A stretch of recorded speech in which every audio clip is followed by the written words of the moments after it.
Time is 3:02 p.m. and call this meeting of the Godley Independent School District Board of Trustees to order. Let the record show that a quorum of board members is present at this meeting when duly called, and that notice of this meeting has been posted in accordance with the Texas Open Meeting Act. Texas Government Code Chapter 551. At this time, we'll move into the public participation portion of the meeting. At this time, we extend the opportunity for the public participation portion of this meeting in compliance with Section 551.007 of the Texas Government Code. We have one person signed up to address the board. Public participation provides the general public the opportunity to address the board regarding topics listed on the agenda. Persons attending the meeting and wishing to participate in the public forum must complete the sign-up form and submit the form to the board secretary or designee 10 minutes prior to the meeting being convened. Each individual addressing the board will have 3 minutes to make their presentation. Personal attacks on district employees or students will not be allowed. All participants are expected to speak with respect and civility and maintain a calm professional demeanor. Ms. Studlow will keep your 3 minutes. And Nova Olson, your time will begin. Where are you supposed to stand? You can speak right there. We do training here all the time. Keep you first. Okay. I stand here today wondering what is going on within this district. This administration spends time and money, who knows how much, to create and deliver letters to citizens who dare take issue with the way important matters are addressed. However, there are serious questions about whether the children of this district are safe. Imagine a woman in this district daring to not shake the hand of a male elected official and then having the audacity to question this male elected official about why budget documents were not provided to taxpayers. What a crime that a woman with agency would dare not shake a man's hand and then compound her crime by asking questions. Now imagine a boy or girl in this district who is being bullied or worse, beat up severely.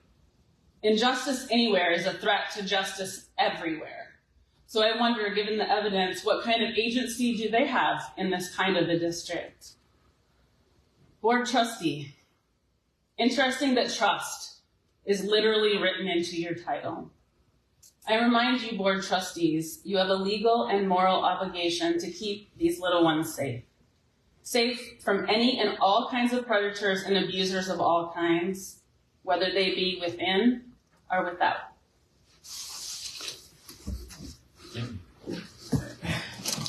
Next, we will move into our board training, team of 8 training.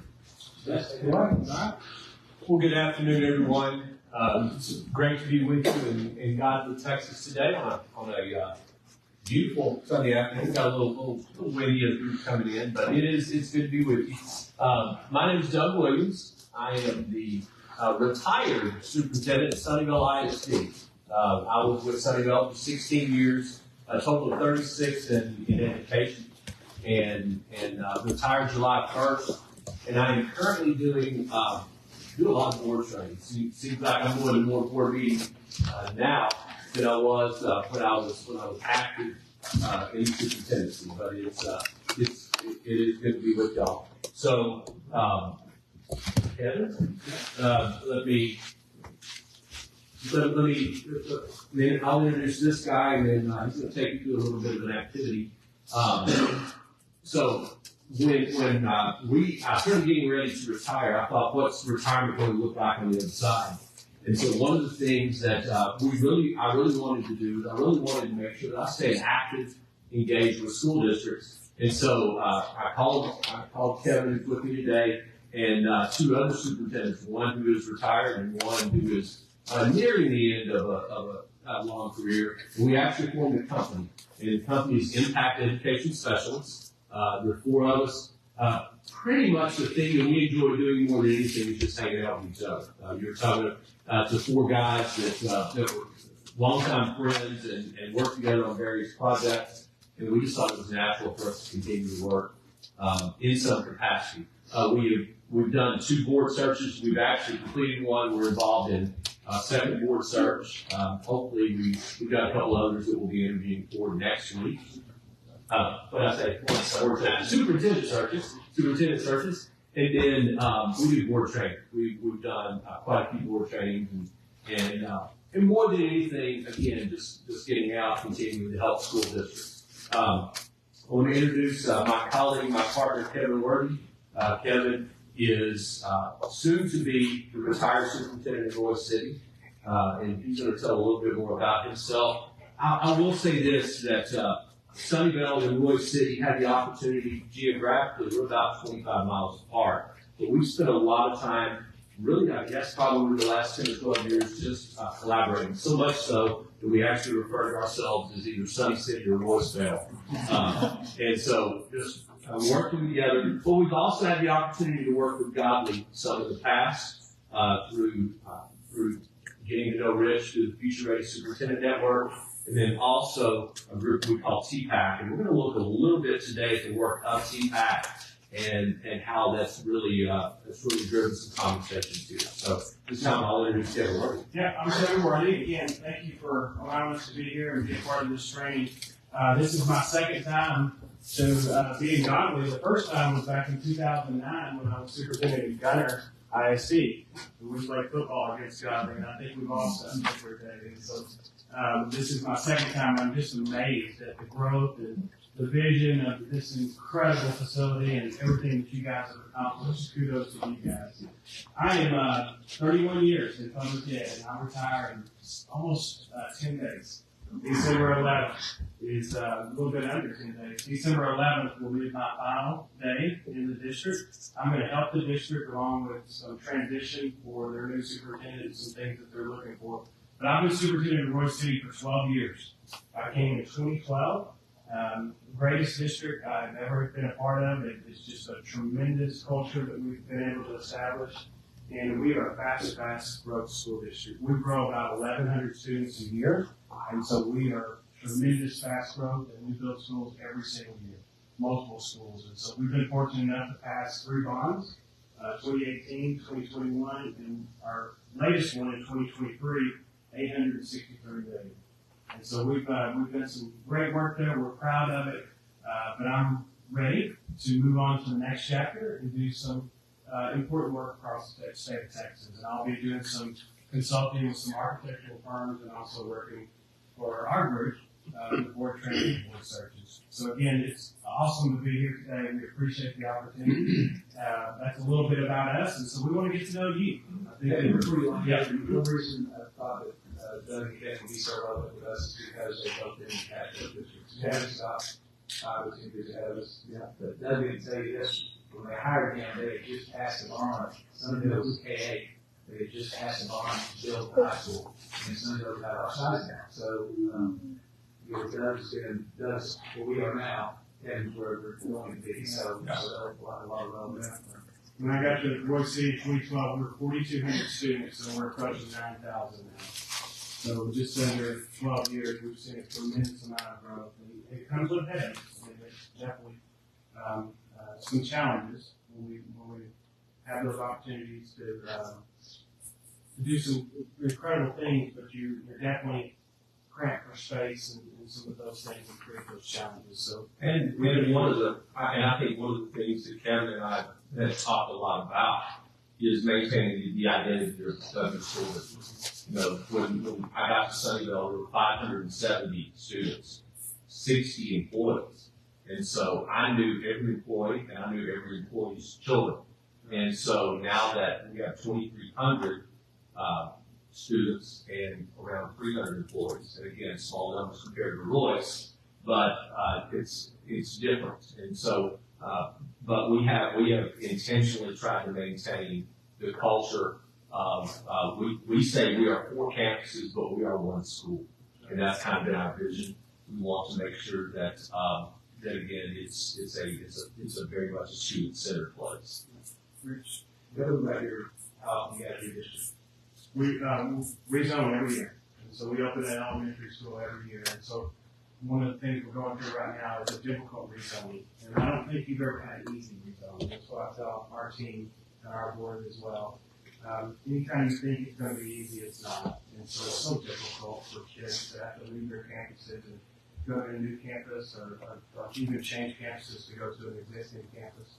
When we try to do that, try to be very intentional about how we do that. When we're not moving students multiple years over multiple different times. And so we try to do 1 year zones at a time. And so we're trying to really prepare our community to understand that if you don't want to be rezoned or you don't want to be moved schools, then, find a neighborhood that has a neighborhood school. And so those are difficult conversations to have, but ones that we try to do it with our relationships in mind. Okay. So again, we're glad to be here. So we're going to get to know you. Okay. So you'll see on the slide that we're going to ask you to tell us your name, your family, your occupation, how many years you've lived in Godley, and how many years you have served on the board. And so we'll start here. Hi, I'm Crystal Mayer. I have a husband, Jeremy, who we've been married for over 24 years. He's a firefighter in Mesquite, so kind of knows with the road. And then I work full time for a large group of OB doctors in Fort Worth. I'm a sonographer, and so I do sonograms for pregnant women and non-pregnant women all day, every day, help those doctors. I have lived in Godley since 2000, and so this is 24 years. Right? 23 years. And I have been on the board since May of 2019. So. Okay, great. Thank you very much. The Godfather. Dennis McFarland. My wife, Debbie, lived here. We've been here since 1986. She was the tennis coach here for 24 years. And my son still works to another district to teach the culture granddaughter. I've been with the Lord since 03. I've been in the restaurant business 50 years. And that's what I still do is run restaurants.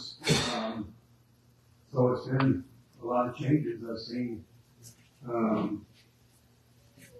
a lot of things happen, and I got neighbors. I never had neighbors before. A lot of neighbors, and so it's been a joy to be on board. We both left out some really important things for our family. I have 3 children, 2 have recently graduated from Godley, and 1 that's still sophomore. And these are your children too. I have 4 kids. One's the AD&T, and the 2 grandkids. And I get to watch them play this inside, and sometimes I don't wear this, always.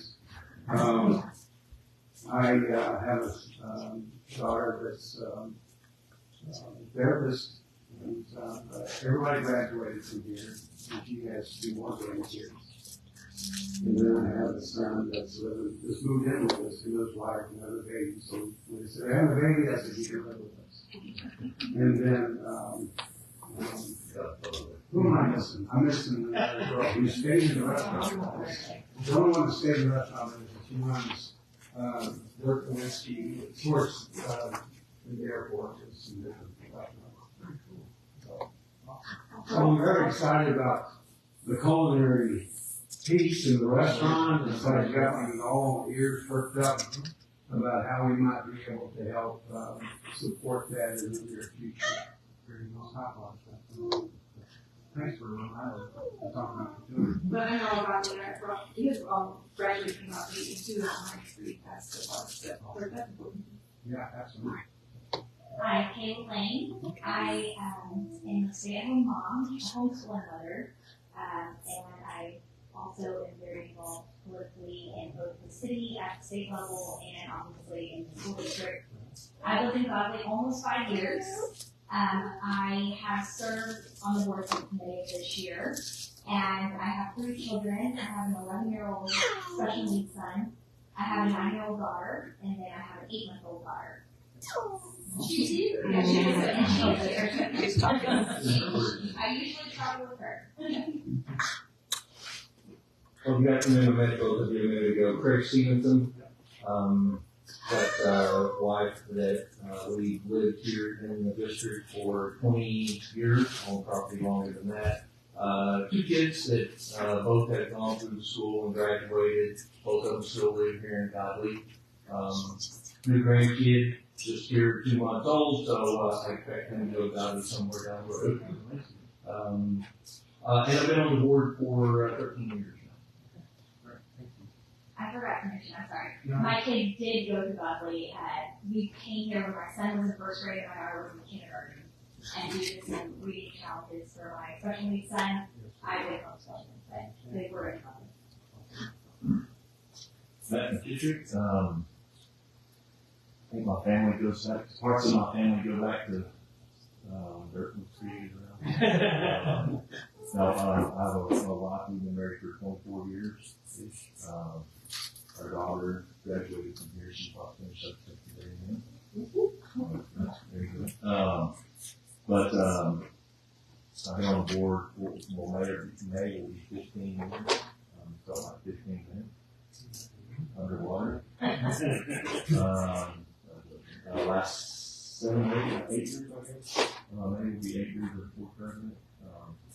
I got to run some Perry for 7 years before that. That was awesome. So, yeah,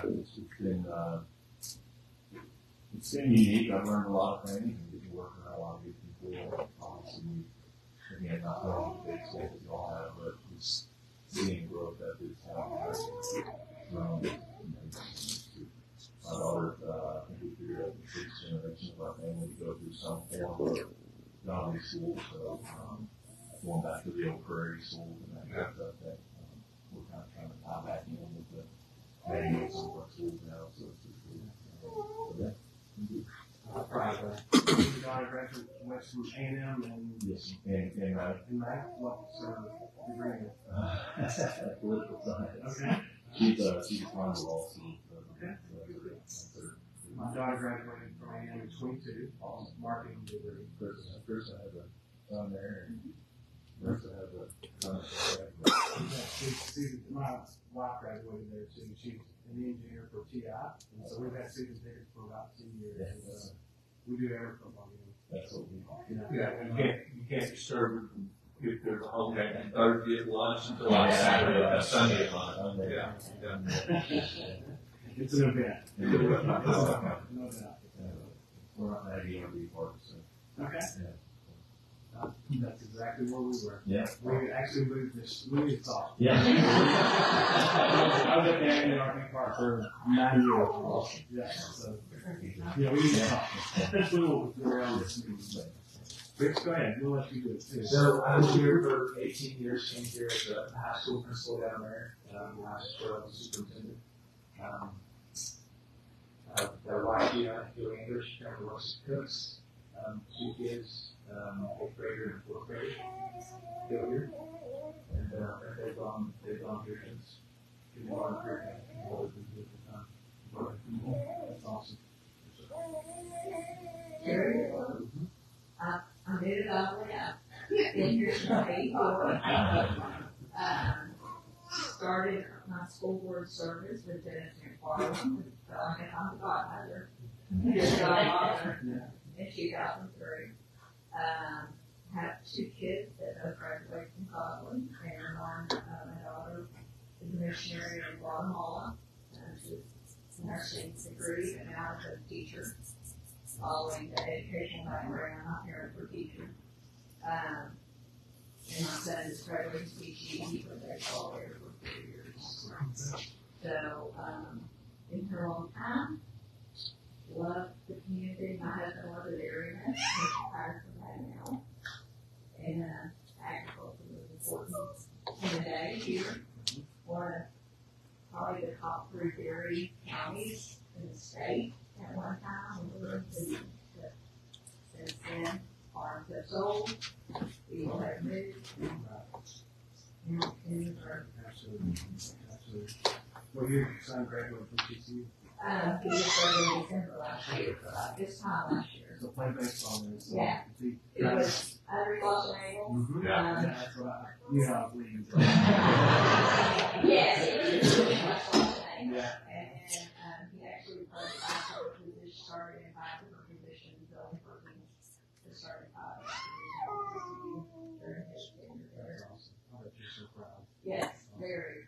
All of me, games. He played softball in Alaska one summer, and we got to visit there. And he played softball in Minnesota. We got to visit there as well. So it was an incredible journey, and he's caught up this week and back. That's my husband. That was my next question. I'm not hopping around the minors right now, huh? No, as our coach said, his, they have an annual purple white game, and so the loser of that series caddies golf for the winner. And that, his grandma was yesterday. So all his buddies are in town, and two of his are naturally drafted. But yeah, all the kids are back in town for that. So much fun. Thank you. My name is Marissa Abbott. I have a husband that works for the railroad for the asset, and he's been there almost 40 years. We've been married for 23 years this year. I am a part-time admin assistant and full-time volunteer. That's what I always say. Lived in Godley my entire life, so for 44, almost 45 years. And I've been working for 2014. Well, relationships matter, and so that's why we do that, because there's always an opportunity to create a connection. And so, as we were going through that exercise, there were a number of connections that we made, and that's important to us. And so, we just don't want to be someone that's going to come in and do training and walk out. We want you to feel comfortable about it. We want to build that relationship with you, and that is really important. That core piece of that. So, again, we appreciate you doing that. So what are our objectives today? And so really, when we look at today's objectives, we're going to focus on about 5 different areas. And one is just really what are best practices? What are some best practices out there that make up a team of 8? Board members working with superintendent working with boards, and so really kind of talking about what that best practice would look like. We're also going to dive into a little bit of powers and duties. What are the powers and duties of the board members as well as the superintendent? We're going to dive into communication, the importance of communication. Sometimes it's one way, sometimes it's two way, and so we're going to talk about that. But really what we're excited about is really diving into the district accomplishments. We think that is extremely important. And we also think that's important as a collective group that we're involved in storytelling. And we think storytelling in public ed is extremely important. And the best way to tell a story is for you to understand and really to articulate those accomplishments that happen every single day. They happen every single day. At the high school, they happen every period. And so there are so many stories, so many positive stories that are out there that it's important for us as board members and superintendents to tell those stories. So we want to dive into those district accomplishments. And the last thing we're going to do is we're going to really dive into goal discussion. What are some goals of the board members? What are some goals for your district? And how does it relate to these pillars that you see around the group? And so that's really what today's activity is going to be, around 2 hours. And so we're trying to get you out here around 5, a little bit after. And so we want to really dive into some of the work and really kind of talk about some of those accomplishments as well. And so I'm going to turn it over to Doug, and he's going to walk us through. Yeah, so I want to spend just a few minutes. I want to talk about some training requirements, kind of why we're here. I think that's important. You can kind of see the main training that all boards are required to go through. There is, if you're a new board member, you have to have some sort of local district orientation. Can be conducted by the superintendent, by the board president, but that really is just a little bit of the basic procedures, operating procedures, things like that of the board. The open meeting training has to also be conducted in the first 90 days. That's just elements of what a good board meeting is all about, an open meeting requirement. Orientation to the Texas Education Code, again, within the first 120 days. Normally that's done by maybe your service center, CASI, a group like that. The team building. The team building is an annual requirement. The team building has to be by all 8 of the members, and that's what we're accomplishing today. To me, the team building is a very important element in a successful board. This gives you the opportunity to come together and really set a vision for what the next year and possibly even beyond can look like for your district. And so the way we do Team of 8 is a little different. You're not going to see us standing in front of you doing a whole lot of work from a slide deck. We are going to have to do some of that to get through some of the basics and some of the policy and some things like that. But really, we want the second half of this to be, as Kevin said, we want to take a look at where Godley is as a school district and then give you an opportunity to really talk about what's important to you as a board member and then as a collective Team of 8 to set a path for where you are going forward. You know, you spend a lot of your time talking about, I'm sure you do because you're a fast growth district. In Sunnyvale, we spent most of our time in over 16 years. We were either planning a new building, we were building it, or we were moving into it. And as we were moving into it, we were talking about the next one. And I think you have been in that mode. But if we just focus on that, if we don't focus on what goes on in those buildings, then we want to make sure that we have those discussions. And so we're going to spend some time with that today. Indulge me for maybe the next 20 or 30 minutes, and we'll kind of get through the sit and get, and then we're going to really dive into that. And I think you're going to enjoy the process. The additional continuing ed hours, for new members, you need 10 hours. For youth experience, you need 5, whether it's done through SLI or through maybe the Tacit Academy Conference or something like that. I think you understand that right. Texas Education Code, I want you to look at this. We always start our training with this look. An independent school district is governed by a board of trustees who, as a body corporate, and this is direct from the Education Code, shall oversee the management of the district. And so the key there is the 2 words that's bold. That's the body corporate. Together, as a 7 board members, when you come together, that's when you have the authority to oversee the management of the district. And so that's an important concept. Wanted to show you that, and then also we're excited. That's in PEC 11.051. Separation of powers.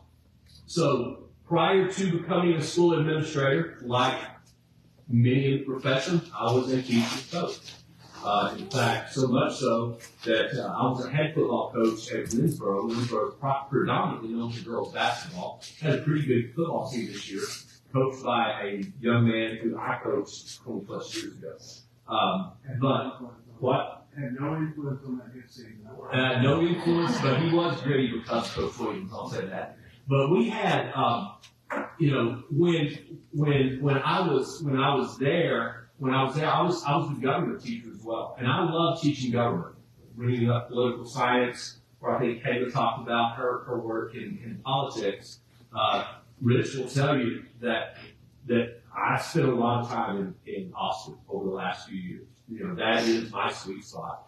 My contribution to area superintendency really was being an advocate for school districts and for kids in our school districts. And so, as a government teacher, when we talked about the Constitution, one of the things that I feel like is so important in American government is the concept of separation of powers. And so we told 3 branches of government, okay, judicial branch, they're the ones who interpret the law, they interpret the Constitution. The legislative branch, they're the ones that make the laws and pass the policy, and then the executive branch. And I told them that each 3 of those had their own responsibilities, but they were separate from the others. When we talk about school boards and we talk about school governance, there is that separation of powers. So if you think about the legislative branch, it's almost similar in form to what the school board is, okay? You are the ones that, again, make the policies and you adopt the budgets and things like that. Whereas the chief executive, or in the role of governor, president, whatever, the chief executive is the one that does the day-to-day operation of that. So the board of trustees shall govern and oversee the management of the district. the superintendent is the chief administrative officer. I use the term chief executive officer, the same general thing exists regards to title. And then a distinction has to be made between the roles and responsibilities that have to be separate and apart between the board members and the superintendent. So we're going to do an activity in a few minutes. We're going to talk about what the duties of a board member are and give you an opportunity to share a little bit regarding that. Yeah, perfect segue into that. And so we're going to do two activities. And the first one, you can just do it on your PowerPoint presentation that you have in front of you. So on that particular slide, there's a notes section next to your PowerPoint. And so I just encourage you to take about 3 to 4 minutes and just write down, think about, as a board member, and some of you have been board members for a very, very long time. And so I want you to think about, as a board member, what is my duty? What are my duties as a board member? And just write that down, and we're going to popcorn and talk about those in just a second.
Okay. Everybody have a chance? Good. Terry, can I put you on the spot?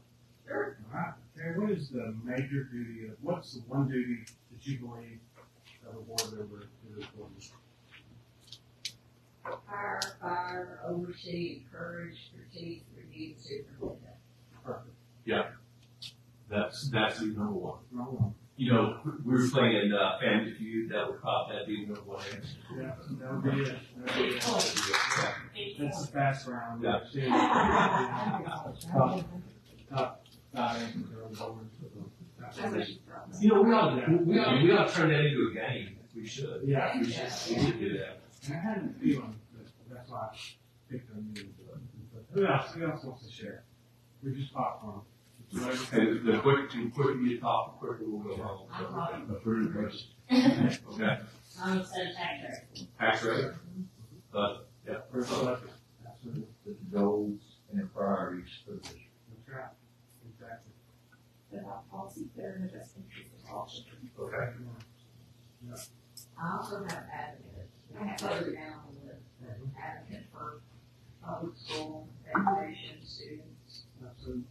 Everyone up with plan for progress. You gotta have a plan and goals, you have to have your position. Yeah. Okay. You're following strategic planning. Quarterly reports from strategic planning, it's monitoring progress. Okay. Very good. Yes. Yeah, I think for public education. Okay. Absolutely. We've heard Taylor. I put some additional to what they said, to be available to parents and taxpayers for them to voice their concerns and ideas, and use those, and also think about students when making decisions and voting on items. Tell me what it looks like when what do you think a good response to those parent comments, those suggestions, what does that look like? If I don't know the answer to them, then I can point them to the right person for them to go to, whether that be a principal or an admin or the superintendent. Very good. Yeah. And then there are certain questions, and a lot of questions that I can't answer as well. But just really being available. You know, I think sometimes, and again, working with the board for 16 years, especially a new board member, there's so much that goes into school business, right? That when you're brand new, you know, sometimes you don't know, but it's kind of like anything else. It's all right to say, well, I don't know, but let me check with it. And I think that's a great answer, especially when you've got a 12-year superintendent. And so I think that's a good response. If someone else, another duty. Did we jump off? Okay. I also execute these orders, and communicate with them and oversee the system. Because my job is to do all this stuff, my job is to make sure it's getting done, to make sure we are paying bills, measuring them, and evaluating. You know, the goal in executive measures, and I think that's so huge, and I'm gonna take a whole minute here to kind of expand on that a little bit. I was about 4 years into the superintendent, and you know, it seemed like that we had a strategic plan. We had a strategic plan, but that sat right behind my desk, and it was a pretty cool place. I think I got a picture on, and it wasn't a working document. And then we started doing what we call goals and priorities. The best thing that my board president and I ever did the first day of staff development, teachers came back. First thing was, he sat on one side of the screen and I sat on the other on a stool on the stage in front of the 250 employees that we had at the time. And we said, here are the board goals and priorities. And here are the things that you're doing on the campus to address those. The teachers came up to us after and they said, we've never seen that. This is great. And so I guess when Rich says communicate, I think sometimes we just make the assumption that our staff knows, but they don't know other than the fact what goes on in that classroom. And so when we talk about communication, we're going to talk about it kind of burying the lead a little bit on the next slide. But we're going to talk about how we communicate to our faculty and staff is vital, because we want them to know the big picture. Why? Because when someone from the community, when they see them at the store, when they see them at church, they're going to say, they're going to ask them a question, and the best advocates we have, other than y'all, are our teachers. They really are. So I think that's a key piece. Anybody else? Anything else you want to share? We promised we would be out here pretty quick, and so now they want us to go. So kind of leads us to the next question. And one of your duties could be one of your top goals. It could be one of your top goals, or it could be different. And so I want you to think about, you asked your question, what is my top goal as a board member? And what we want to do on this is we want to record this on one of the sticky notes, okay? So I want you to think about your top goal as a board member. What's your top goal as a board member when it comes to Godley ISD? And the reason we ask this question is Kevin and I and Rich, but again, I guess over the last 12 years or 10 or 12 years that we've worked so closely together, probably haven't gone a week without talking to him, just in some capacity or phone call, text, whatever. But we always talk about our why. Why do we do what we do? And, my why drove me to the office for 36 years. And by the way, it continues to drive me. I'm in Godley, Texas on a Sunday afternoon at 3 o'clock, and the Eagles and 49ers are playing. Yeah, but it's the why. It's the why. Why? Because the name of our company is Impact Education Specialists. We believe that we want to continue to impact education. That's our why. When we got together, what do we want to do? We want to continue to impact education.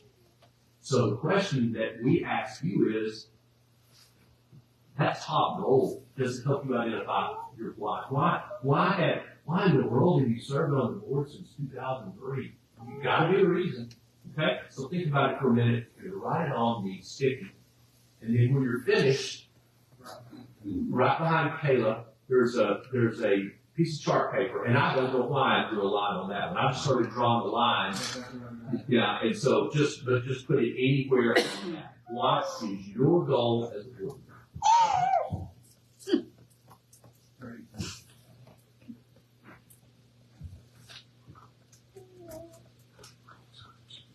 You started off, you just want to cut.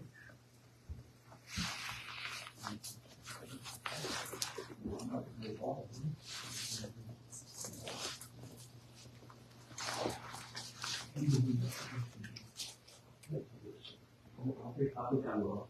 You can't travel with these out there in stories these days.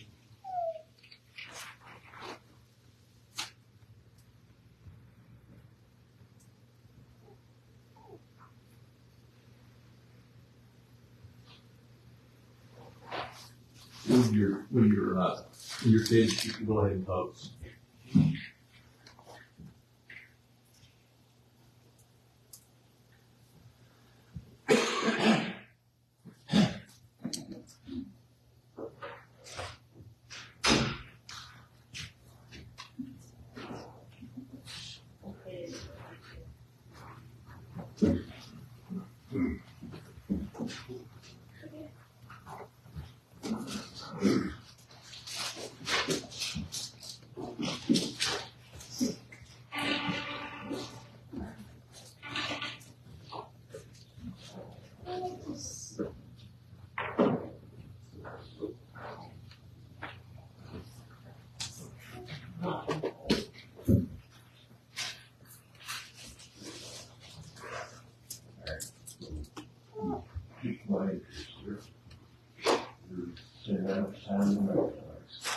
Obviously, that's some rooting interest in one of these two teams.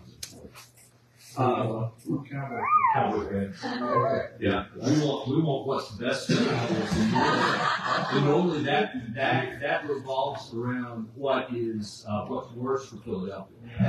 We got to deal with San Francisco eventually, but it's all about the Eagles. Yeah. Okay. Yeah. Good. I'm just gonna say, we do have a big screen. We have internet access. In fact, we can put the PowerPoint here and do the split screen. Hey, give me more bubbles. Yeah.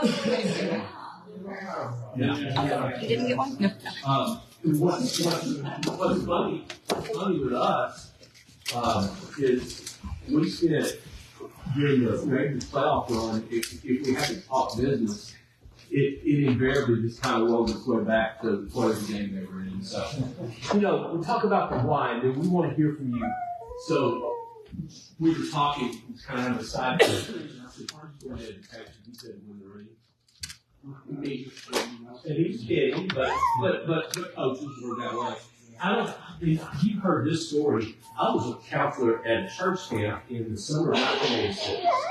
And small church, I was interim youth pastor, for lack of a better term, went with First Baptist Commerce.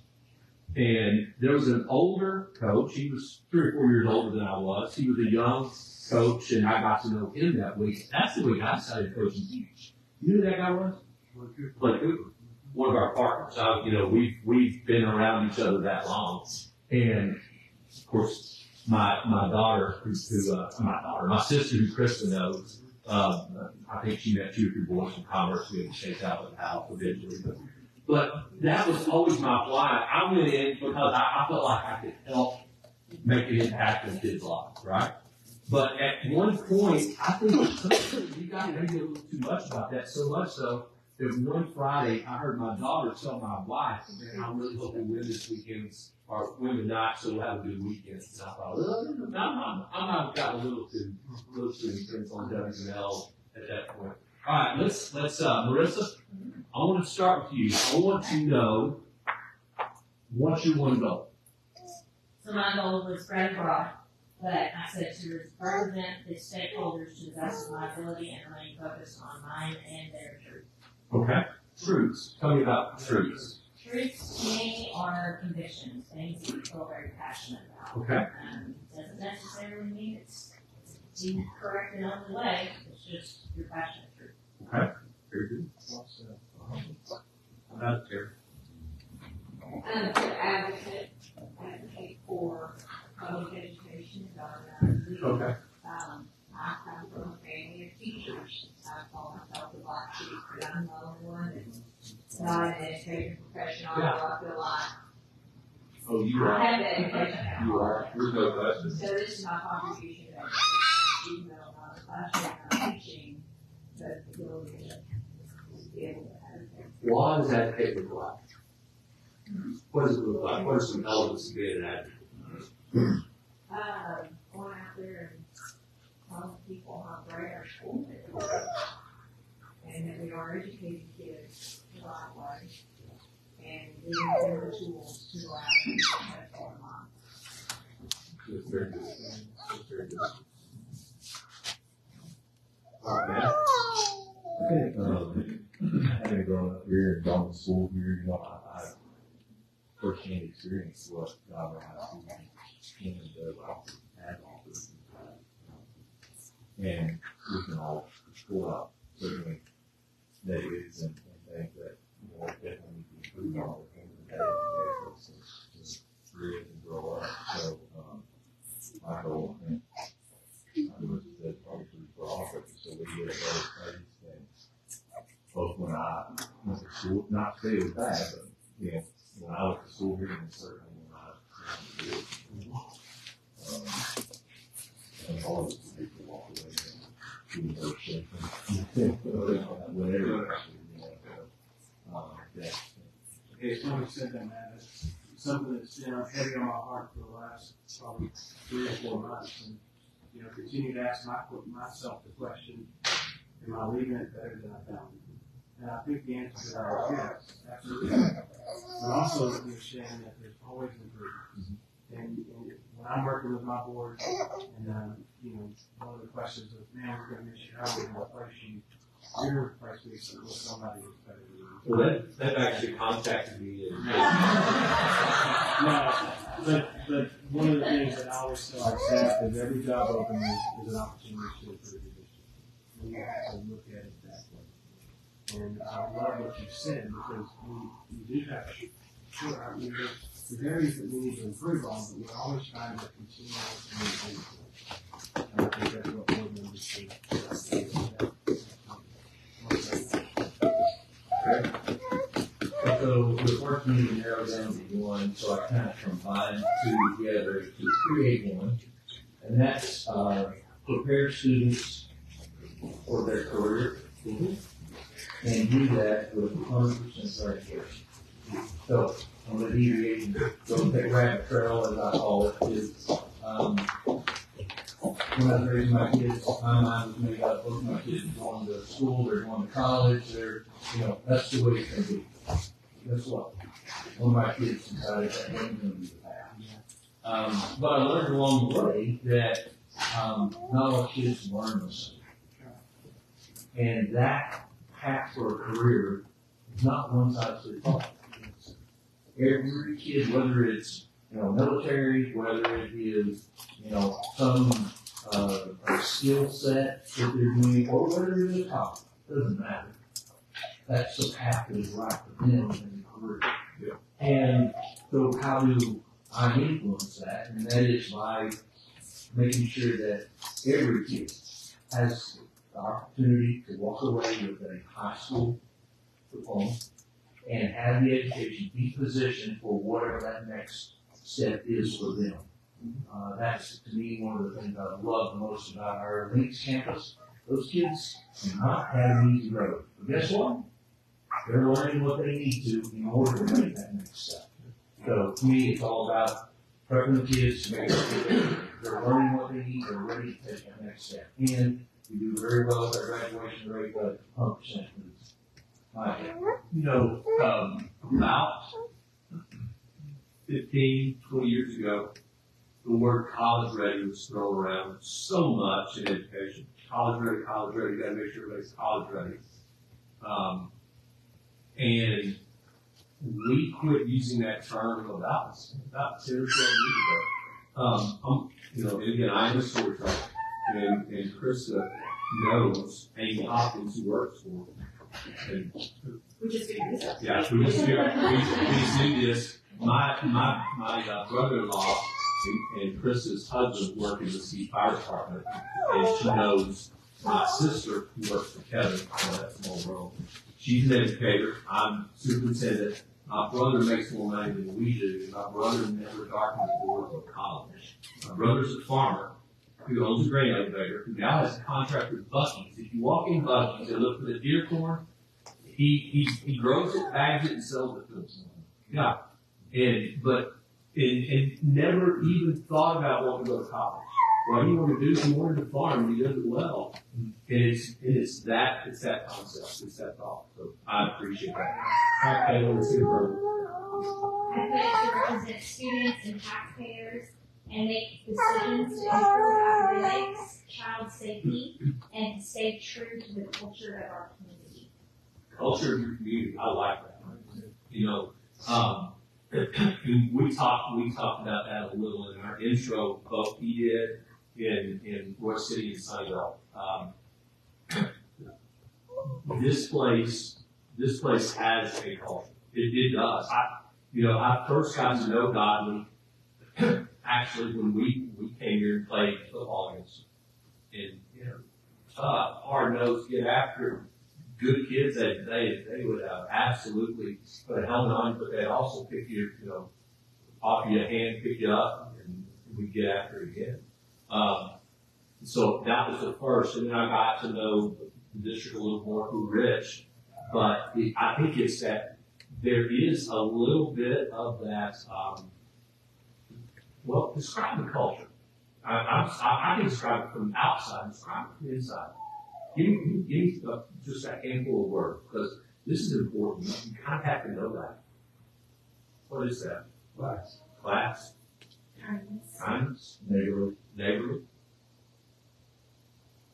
Hard. See, that was the one. That's the one that resonated with me. Just watching the kids was hard working. I love that. Yeah. Absolutely. My goodness. Over the time we've been here, me and Terry, we've seen a lot of culture changes. We've seen the dairy success, which meant the board was the dairy board. And so I come in and I convertible, and somebody says, "You want to be on the board?" and you'll have to get rid of that convertible. But the foundation is to me is where it's got to be, the foundation. And I hadn't always thought of it that way, so it's taken me some time. And some of it's just where I'm at in life, and where I'm at in life, experiences. I've always put myself in the teacher's classroom. What's that like? I've always wanted to know how the principals do it, how they feel about their job. I asked the principal just recently, what do you think the biggest accomplishment that you've got right now that you don't have to worry about. And he said, we don't worry about bullying. We take care of bullying. And I thought, the way he said that made me so excited about that person. He's where he needs to be. I've also have more confidence in how our schools, our principals are working together to accomplish everything that they need to accomplish. When they get up, all are repeating each other in some ways, but they're on the same page. Yeah. So to me, that's how the team of 8 should be. And so that foundation, I believe my responsibility as a part of the team of 8 as a board member is to support the team of 8. To support it, whether I agree or whether I believe it, and I may just roll my eyes in a moment. But when I walk out that door, this is it. This is what we're doing. I think that foundation is being a part of that. And I think it leads to other successes. I think that, but that part has to be solid. You use the word foundation a couple times. So help me define foundation. What's that foundation mean? Well, I think it's, you're not going to sway. Okay. We have to be focused on these topics. There's several. Education, career rating, all those things. There's a bunch of things. But we have to be, our mission statement should be in agreement with everybody. This is where the school is going. It was, we've had different things that we've said. Some of it was, let's not worry about the HUF. Let's worry about what our kids are going to get out of here. My kids came here. And so, Godley was a good school for my kids. They've got their own successes. But I think that it starts with we're confident, we're secure, we're focused, we have nothing in mind. And that has to happen with us. Because it not, it breaks down. So you use the word foundation. And again, I was blessed to work with one board president in 16 years. Recruited me to come to Sunnyvale. You know him. In fact, I think y'all play golf together. Have you? No, we haven't played golf with him. Yeah, he'll take me to the AAC. But 16 years, same board president, recruited me to come to Sunnyvale, and all the way through. He says that a good school district, good school system is like a tree. Okay? So the fruit, we're talking about an old-fashioned Texas pecan. Okay? The product is that pecan itself. All right? That's the students. That's what that tree should produce. It should produce that fruit. That's the kids. Okay, the branches are the teachers. The admin is the trunk. What role are y'all? So give me some commonality of roots. You use the word foundation. I use the word roots. First of all, you're not seeing. And that's kind of a hard paradigm to get your mind wrapped around. Because really, as a board member, you're not as visible. Hey, that's the visible guy, right? And you expect him to be visible. But as a board member, you're not visible. But if you don't have good roots, you don't have a tree. The tree will die. And so he's always, and we've done board trainings together.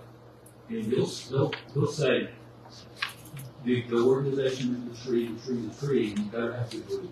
So anyway, I love that you said foundation because it kind of triggered that comparison. So yes, that's saying that. All right, Chris. What you just said about the roots, I have to say something when I go get mine because I have to eat it because is that the roots go out further than any other part of the tree. Yes, it is. And they're always seeking nutrients and things. And so that's, when you said that, it really made me think about how our job is maybe reaching out even further than any other part of the tree for what our district needs. That's great. I wrote on my CV, ensure each student receives the best education we can offer them by providing a safe environment and encouraging and supporting teachers and administration with appropriate funds. Okay. I love that part about safe environment. Mm-hmm. So important. When the parent drops their child at school, they want them to have a good day, they want them to learn, but the first hope, thought, prayer is that that student is safe, especially in the world that we are in today. And I know that as experienced superintendents, that is that's so become job one for us. Really changed, I guess. Columbine changed a lot. I was an assistant president when Columbine occurred. That's good exercise. That's a good exercise. Thank you for putting some thought in it. So we're going to leave the chart paper. We're going to leave those with you. But from time to time, I want you to refer back to what's my top goal? What do who am I to do this? Because that's good stuff. All right. So I want to talk a little bit about board superintendent communication. This one, and so anytime I do team evade, I think I've done 14 team evades since I retired. Been on the road a little bit, seen different parts of Texas, but I do this slide, and you know the first thing I kind of put superintendent on the spot a little bit, so hopefully I'm not putting Dr. Gerald on the spot here. But one of the things that we believe in is weekly updates. We think that weekly updates are important. What we have done in the past with weekly updates is it's an email to the board, and we just say, here's what's going on, here's some initiatives we're working on, we're going to progress toward those initiatives. When we really get ambitious, then we might actually tie it back to the pillars. Here's some things you need to look forward to next week. You know, small town, hey, where's the basketball team playing, where's the bands and contests. So just those kinds of things, that opportunities for you to engage are very important. Most of the board superintendent communications are one way. It's the superintendent communicating with the board members. Sometimes it is, though, the board member will reach out to the superintendent. One good practice that we believe in is that a board member asks the superintendent a question. When that superintendent responds to that question, he's going to respond, he or she is going to respond to all the board members, just to make sure that everyone stays on the same page. So Kevin and I told you that we are doing searches. We did a superintendent search in Ponder. We're doing one in Iowa Park. When we went in and we met with the board, we told them, we said, first of all, we're experienced board superintendents. We know how to work with boards. And so you're going to get a weekly communication from us. And they said, what? And we said, yeah. Every Friday, we're going to communicate with y'all. Here's where we are in the search process. This is what happened. This is what you have to look forward to next week. And they said, well, thanks. And we said, you know, one thing we don't want you to ever think is, well, I wonder how that search is going. You don't want that, so we're going to give you that information. And it's the same way with y'all, isn't it? You don't want to have to wonder how things went if you want that to be communicated. 3 times. Emails are probably weekly. Could be maybe something happened during the week that communicate. The text message. The text message might be, again, it needs to be a little bit more timely, and I sure can't wait till Friday. There was an ambulance at the middle school. Here's what's going on. Why do you need to know? Because I think Kayla said it. Because I'm going to have a parent reach out to me. When I have a parent reach out to me, well, there's, no, because by the way, if the ambulance shows up, 2 police cars and a fire truck are also going to come. And now, ding, ding, ding, we got a problem. So you get a text from the superintendent that says, hey, had this go on, this is why they're there for a training exercise, whatever. And it really kind of lessens your stress over a little bit. The thing that we tell our board is if there is a group text, and there's, often there's going to be some sort of thread, make sure that you're not discussing school, board business on that, because you could get a violation. The phone call's funny. The phone call, I would make a phone call if they needed to know now. Maybe it's a sensitive subject, something that maybe is personnel related, student discipline, whatever, but they needed to know, and I would call them. My board vice president, if I called her she would go, "Oh no, what's up?" Yeah, that was always, and so from time to time, I would just call them and say, "Hey, just checking in and keeping you off balance a little bit." But that's the phone call. Communications with staff and public, and I think we talked about this already. This one is important. We always wanted our staff to know what was going on in the district. Everything from sharing, "Hey, this is the board agenda," just give you a heads up on that, to maybe here's some initiatives, here's some things that we're working on. And I'm telling you, the day that we presented the goals and priorities, they thought that was the best staff development we ever had. There should be a designated district spokesperson. Normally that is going to be your superintendent. If the media comes, I know that Fort Worth is close. That would be Channel 5. They can be out here probably in 30 minutes. We are in Sunnyvale. We're about 20 miles from downtown, and they call on us pretty regularly. So your superintendent should be the spokesperson. It might necessarily be that the board, they need a board perspective. If they do that, your board operating procedures would be that the board president would be that person. And unfortunately, that's something I don't know if you had to do, but it's when they put a camera in front of your face.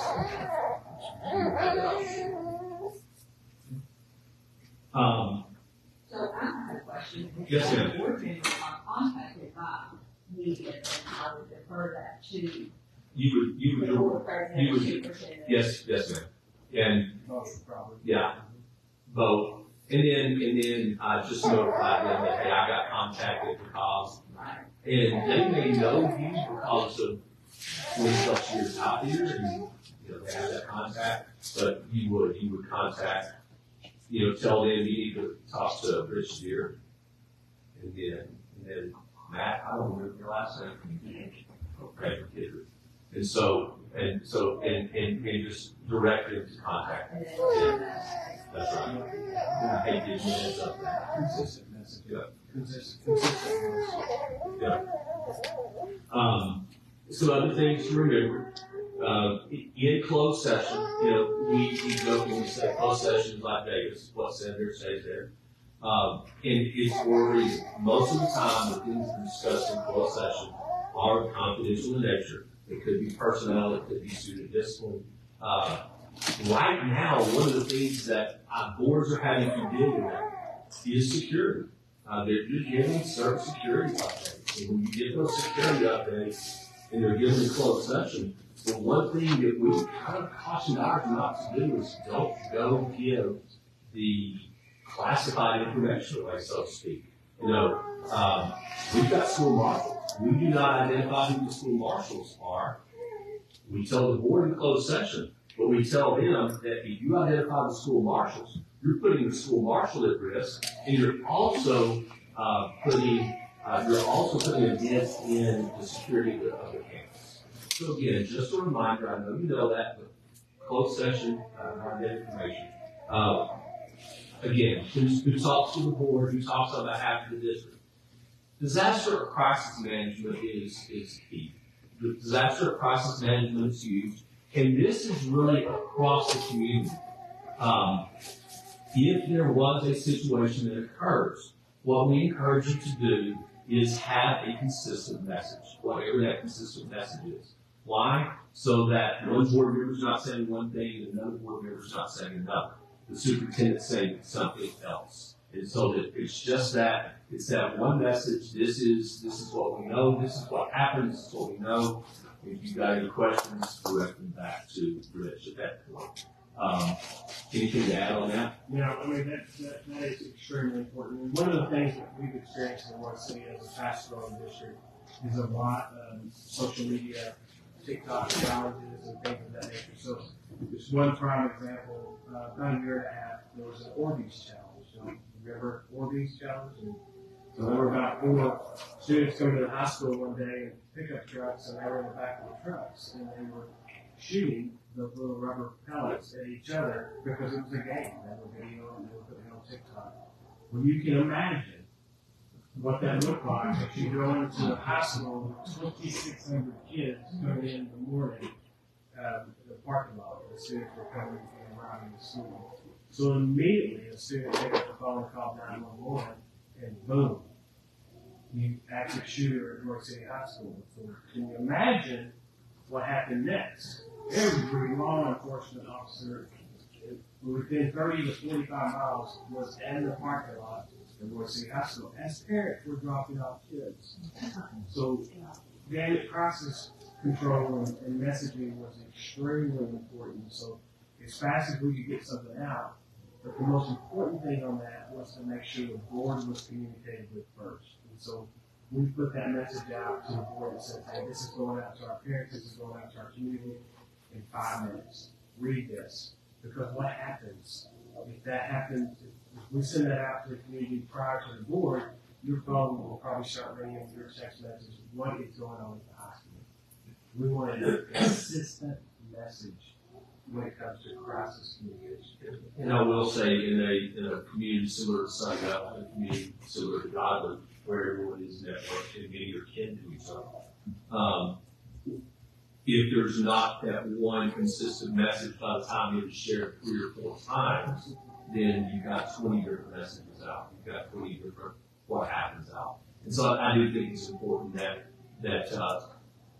message is concise and consistent. Bond elections in the community. We know that there was a not successful bond election last May here. And I think that the first thing that happens when there's not a successful bond election is everyone wants to begin to speculate why. Again, we encourage the team of 8 to make sure that there is that consistent messaging, and then when you talk about the next bond, just the facts and the details, we encourage. In fact, I work with one district that, again, small community, they actually had talking points that they kept on them. Whether it was ladies kept them in their purse or the guys kept them in their back pocket, because they knew they'd be at a ball game and someone would say, give me the details of what this thing doing. And they would be able to go, well, we know that it's built in the middle school is going to cost this much, and here are the details, just so that there was that consistent piece. Finally, the last one, public support of school district and leaders. Dennis said this, and he said it a lot better than what I could. When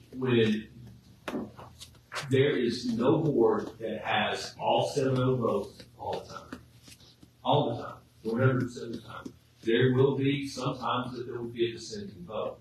The thing that good teams of 8 do is they can dissent, and then when they leave the board meeting, they are on the same page. And that's, to me, I think that's what we're discussing here. Okay. Any questions about communication, those 2 slides that we talked about?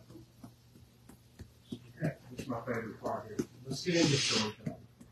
As we talk about being an advocate for Godley ISD along with public education across the state of Texas, we think it's important to be strong storytellers. Storytellers of the great things that are going on in Godley ISD. And so we encourage you just to take about 5 minutes and think past the last 18 months of 3 things that you are proud of that have been accomplished, our students accomplished it, our staff members accomplished it, or it's in your community-based accountability report, or it's even in the publication that you have in front of you that you produce every year. Think of 3 things that you're proud of.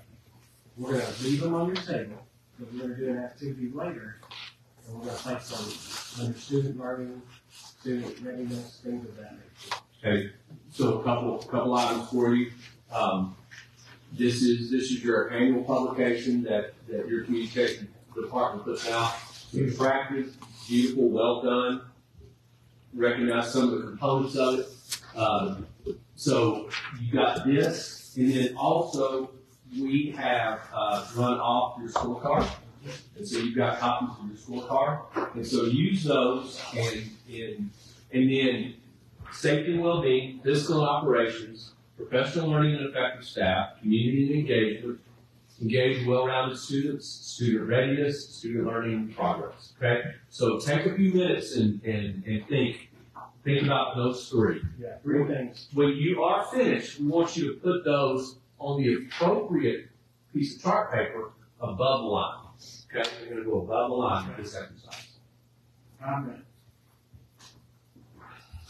So 3 days. Read your sticky notes. Yes.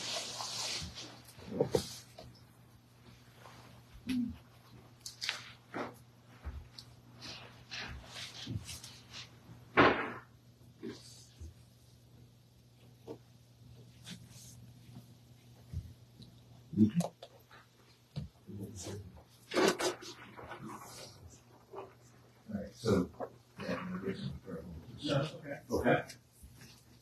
So, one of the things I'm proud of in the past is getting feedback support. I mean, I'm pretty sure every one. And so, what you've asked me doesn't, I think, work for me. I think that's because it is a, you know what I'm saying? Yeah. Yeah. But I was, yeah, that was, you can ask any one of you guys, that was my, so I think I would put that under community engagement because it is a community-based accountability. Yeah. Yep, I think I would put that. That's it. Okay, all right, everybody. Go under No community problem with engagement. that. And hopefully they'll see multiple city notes for them to do that.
That's cheating.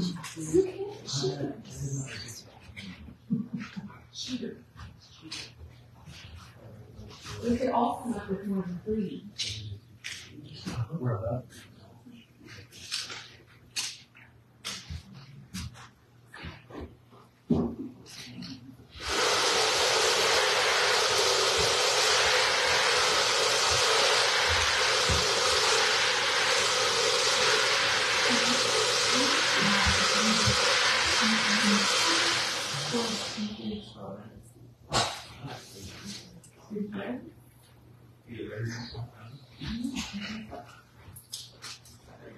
Okay.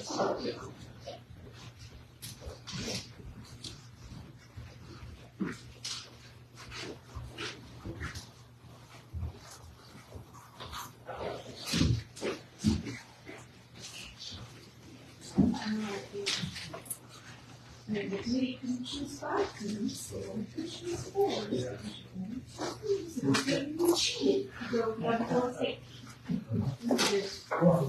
Overachievers. Well, they might be on that committee, right? We might be able to be on that committee.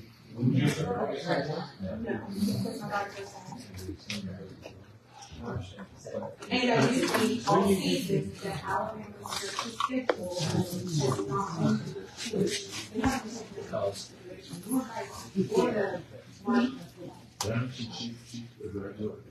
yeah. You know, I think there has one thing. not hard to sit there and listen to us talk about the four best teams. And I understand what you're trying to say. But what's to say that Florida State is not one of those four best teams when it comes to defense? Things that they've overcome. Yeah, exactly. Exactly. I understand. So you're talking to a horn frog. We'll see, it's hard. I'm really glad I'm on that committee. All right, so can you go back and help me understand the things that we're proud of, why you're trying to baptize them into the fellowship? Because I think it goes, in my mind, it goes beyond the fellowship. We've done this activity a couple of times. Actually, we did this activity with my school board. I did. And so, really what it does is it allows us to really place them in what we believe in community-based accountability and where those pillars fall. And so, each one of those pillars, everything you're doing in your school district, successes fall in some area of this pillar. And so, it's important as a board member to be advocates for each one of those pillars. And so, being able to identify some of those successes and where they land is extremely important. Yeah, and the reason I do this activity every time we go out. Now, there are some that have the community-based accountability model, like Sunny Levelwood City, Godley, and so we speak the same language. But there are some that have never been exposed to that, and so we may say academic achievements, quality staff, programs, and so we funding facilities operations, we do that. The reason we put those up there is because we want them to think, it gives them a little bit of a prompt for the holistic view of the district, if that makes sense. And then the other thing that we want is we encourage them to tell their story. There are many school districts, when we have this conversation with them, we'll say, okay, so who knows that you've got a comprehensive CTE center going in? And they'll go, well, we know it, and I guess our faculty knows it, probably the parents. We'll say, what about, and I'll say this, what about people my age? Whose kids have graduated from the school district, we're really no longer involved in the school district. How are you communicating with us? Communication directors, they do a great job sending out emails or put things on the website, but and I hate to say this, and I don't want to be incredibly offensive, but my parents who are 80 plus years old, they're not going to the website and they sure don't get an email or anything. But they get that. They get that, and so they get that, and so we encourage them to tell their story, and so I think that's the reason we put it that format. Yeah. So who put the Grow Your Own program? Okay, awesome.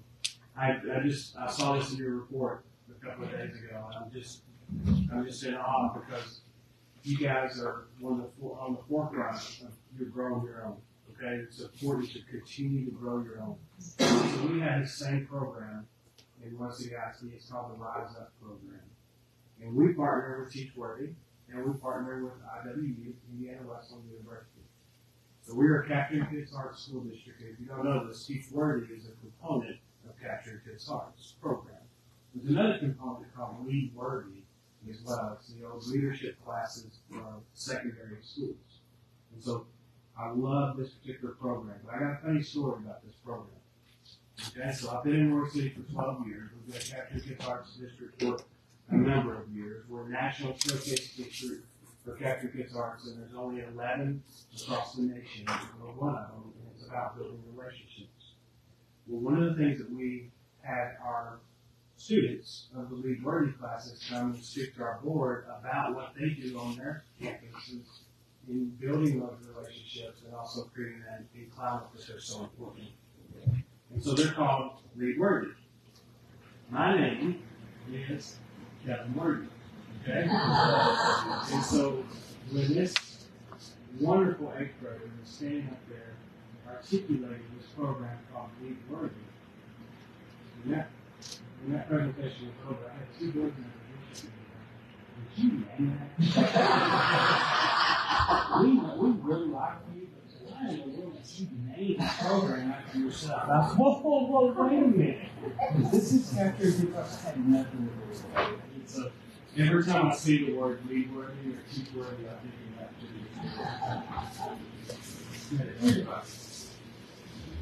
too. I'm sorry. I want to just a couple minutes. 2 minutes, share out. Something you're proud I think we've invested, we have invested heavily in student safety. of. Okay. In a lot of different ways. Okay. Some of the main Yeah. But, I think that's, we talk about education, you all touched on it a little bit earlier. We talk about education, kids being college ready or career ready or, all the punch words and all the acronyms that we have. And you said it earlier, like, if there's a kid that didn't go home at the end of the day, I think, man, the whole system is a colossal failure. It's just, and things happen, but unfortunately, like that out there, but, I think that's, The kids are gonna learn if they don't study. Right. No, it's creating that environment for the learning. Again, you can never do enough. You can never, you can spend millions of dollars every year in that area and not do enough. But, and then the other thing I think, for me, my time on board, is passing the DHCRE, really rolling that out. For years, what we had, we were the top 3 or 4 in Region 11 as far as small class sizes. And that's something that we focus on, and as a board, really wanted to key on, to have those small classes with kids. And teachers are overwhelmed with just keeping up with a bunch of kids. Anyway, but at the same time, too, we were the bottom 3 or 4 in Region 11 in pay, and so there was that just chasm there. So I think, helping us kind of reach that gap and it's the community that kind of got, obviously, that got behind us and supported that for our teachers. But, safe students learn, happy, okay teachers, and it all kind of, right. So, Well, mine was the last, about you in CTE. Going back to what like Steve said earlier about that it's not all college ready anymore, and we're gonna be able to offer maybe not right away culinary arts, but hopefully soon. But we've got kids that can leave with their cosmetology license or phlebotomist license or a welding license, like all kinds of things that they can do to where if college isn't for them, or maybe it's not for them right away, they can go out and be a contributing member to society and feel proud of themselves and ready for whatever their next step after high school is. And I can't even imagine how many lives are going to change in that building over there through our CTE programs. So that's a huge. Very good. Who else? I'm gonna say successfully opening a new elementary. We haven't had a brand new elementary in a long time. And they're thriving and they're full. Which is the scary part about it. But now we know from that experience what we need to do. Our practice stores done a great job of seeing growth, making decisions with us, kids being willing to stretch.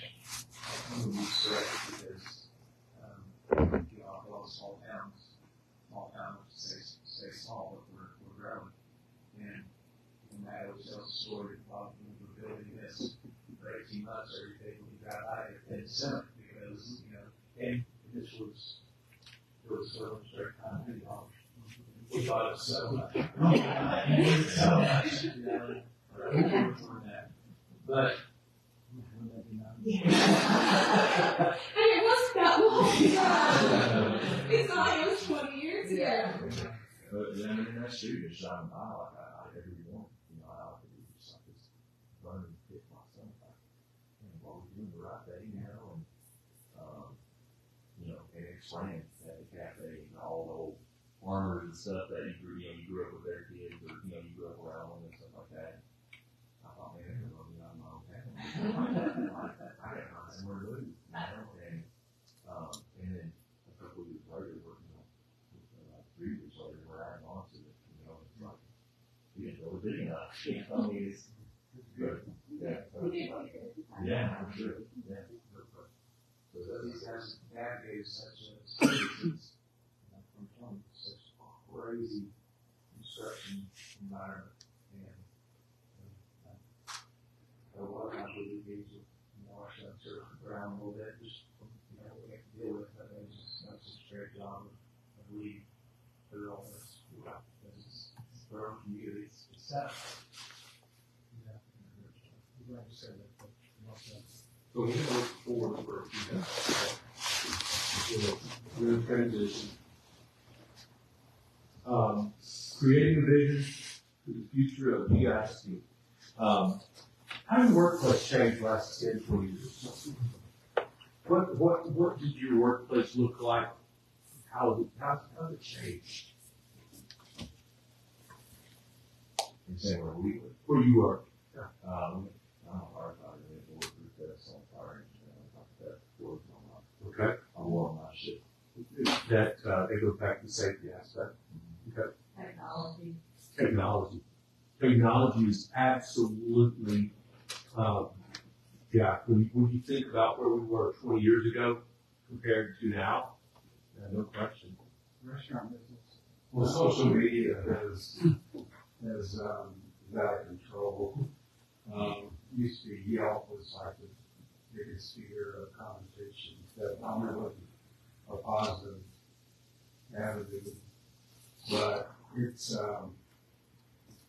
there's so much hate, there's so much jump on the bandwagon stuff, where people, you feel like they want something, and, it's not just listening, there's more to it. Mm-hmm. If you mess up, you're really going to pay for it. And so it makes us better, makes us more conscious, makes us more sensitive about things that weren't sensitive about in the past. But it also kind of controls us, like, it takes away some of the part of bombing and things of that nature. We're doing it to protect ourselves from the outside. Okay.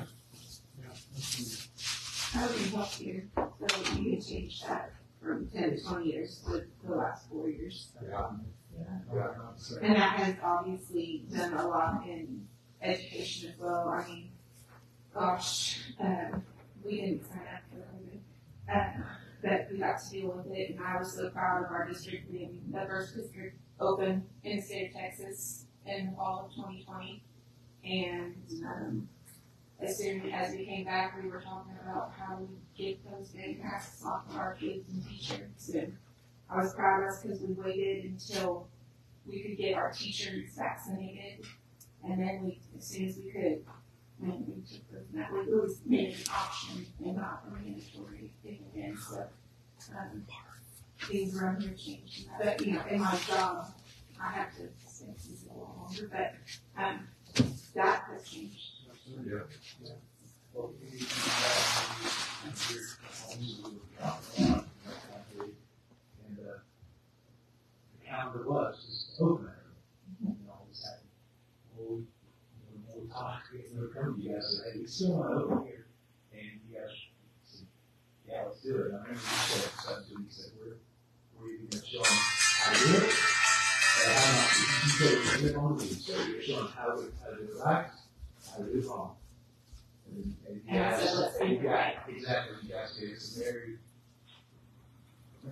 clear direction that we need to be the right one. And And I remember talking to you, yeah, I was in Dallas County. That was a whole different, that was a whole different ordeal. Not that he goes back to you're just saying, it ties into safety and well-being too, because like Chris said, I wholeheartedly agree with, we didn't sign up for that, you know, we all navigated it, and,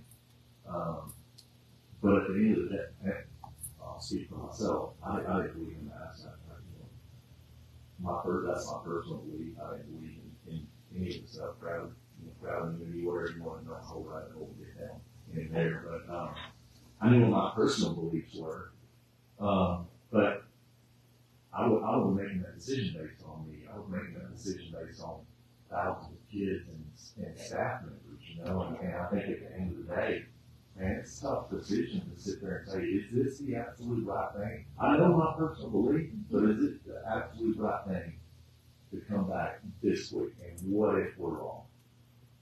Right? Because and again, that goes back to one kid gets deathly ill, one of our staff members gets deathly ill. It was a wrong decision. Right, so that was tough. I mean, it was, you know, it's not. Yeah. I think with all that, the gravity of the decisions and the discussions that take place in the team of 8 now versus 10 to 20 years ago Completely right. It's the gravity is much. Like, there's a lot more to take into account. I was on my board 10 to 20 years ago, but I just firmly believe that on all levels of all organizations, the stakes are higher now. So let me ask a second question. What future do you want for your children, the children of the ISD? All right, I think Taylor's got the youngest children. Talk to me about their future. What future do you want for your kids?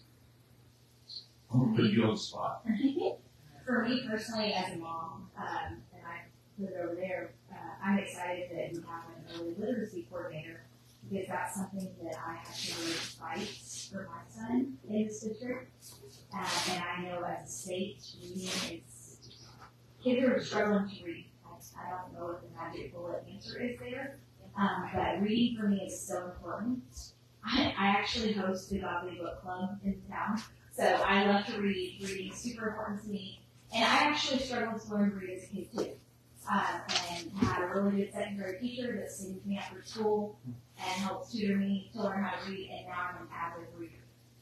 So for my son who struggles to learn how to read, knowing that doesn't mean that he's not going to love to read in the future and that reading might be a really big part of his life, but he just struggles to learn that skill. And as Craig said earlier, all kids learn differently. Yeah. And not every kid is going to fit into the same hole. And so figuring out what that looks like and how to help those kids that are struggling. Honestly, for me, I think reading is one of the most fundamental, important things. And we can't allow technology to help us lose sight of that, because I know I've heard a lot of people say that with technology, reading isn't as important as like smart tests. They can read to the students. But to me, that's such a crutch that I would hate to see us fall into that trap of allowing technology to fill in for those fundamental skills that students really need. It's also, there's also the ability to read, but also comprehend what you need, which is that next level. That's a good point. Someone else. What future do you want for your kids or for kids of this district? Yeah. Here's the reason we ask this question, because the next thing we're about to talk about is we're about to talk about, so where do you see the district going, some specifics. So I think we have to ask this question, because this question and the next one, what skills do they need, really drive a lot of that, don't they? If it's literacy, that's high level, right? Okay, what else? So I'm going to come back to the role that I mentioned. Okay. I see the future being very similar to today. I will in the way I characterize it, having every student being prepared for whatever the next step is. So now, what does that next step look like 10 years from now? Is technology the same? It wasn't 10 years ago. So 10 years ago, could we have said it's going to look like this? No. But the goal, the future that we wanted is still the same, that we want them to have experiences and skills that prepare them to, number one, make the right decision for them, so that they are ready, whatever the next step is. I don't care what it is. Tell me what those skills are. Yeah. What are those skills that what skills? Problem solving. Problem solving. All right, because if you supervise young people, we know that. Okay, if you're in the food service business, my guess is you've got to have some people that can solve some problems. Well, I mean, people, regardless of what the business is, church, schools, I mean, people, and so, we gotta be on the same page, and I think that, you know, in our business, we have to serve great food and have great atmosphere and Customer relations. all that is part of just being good. Yeah. And so you pass that on, but there's it's not mechanical. It's got to become more personal. It's got to become connecting with those guests. Like, okay, you're coming in dressed like this. You must have been somewhere nice, you know, and those kind of things. So you're identifying with what you have, the interaction of what you're dealing with at that particular moment. And it happens right with no Skills. What else? What other skills? Communication. Yeah. Because I see that, I forgot to say earlier, I do have two children, a 23-year-old that graduated from Maine, just this last week.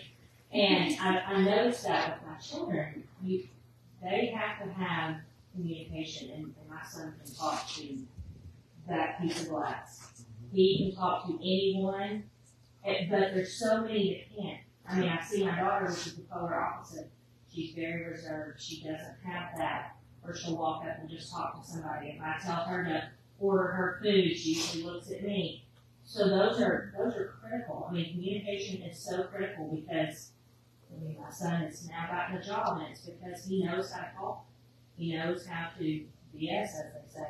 I mean, he can do it, and he has that communication factor. But I do worry about my daughter because I'm like, they're just so glued to those phones and glued to social media that communication, grammar, writing, so much of that is lost. See, of course, I live with an English teacher, and hers is a written communication, and how over the course of the last half of her career, that's gone away because students think that the way they communicate here is formal communication in writing, and so the number of times that I hear her sitting at her desk grading, she goes, "Why do that is so other skills. What other skills do you feel like are important for when the kids enter their future, whatever that future is? What skills do they need? One more. Good. Integrity. There's a lot of things, about you're doing the job, or any help you do that. It's just not to be back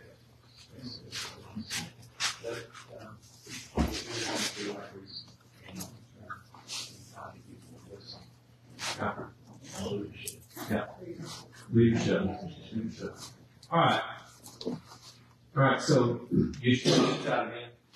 Once you get your post-its out. Now, you're gonna get 4 post-its this time. All right, you ready to do it? Yeah. So we're gonna take 4 Post-its, and we're gonna write 4 items you believe the team of 8 should address within the next 3 years. Take picture. So we talked about those skills. We talked about some of those future-ready skills that our students need as they go out into the future. And again, that future could be anything of their choosing. So it's very important as we think about big picture, what are those 4 different Post-its, right? 4 items you believe the team of 8 should address within the next 3 years. All right, before you get rolling, let me give you one thing to think about. So we did CDAS and Sunnyvale a long time. We introduced this to the board way back in 2012, community-based accountability. So far back, that I don't even think we called it community-based accountability then. Yeah, we did. But, so we said, when we get to the point that we quit defining ourselves according to standardized tests, the state standards, we can truly change education in Sunnyvale.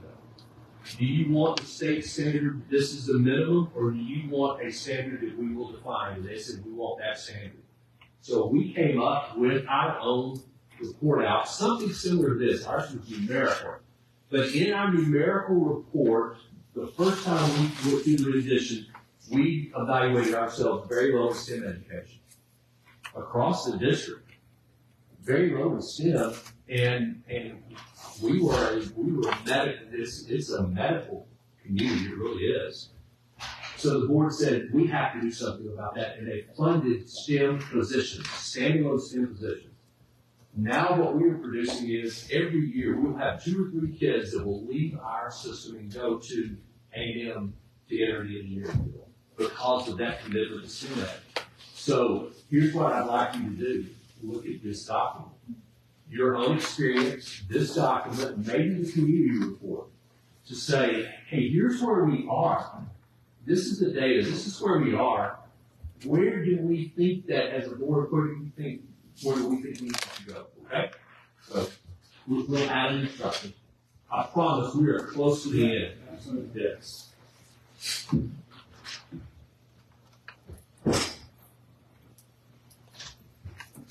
And then when you get those, we'd like for you to put those below the line on the appropriate chart. Okay?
when you finish, you can just start placing them.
Everybody got a chance to put through?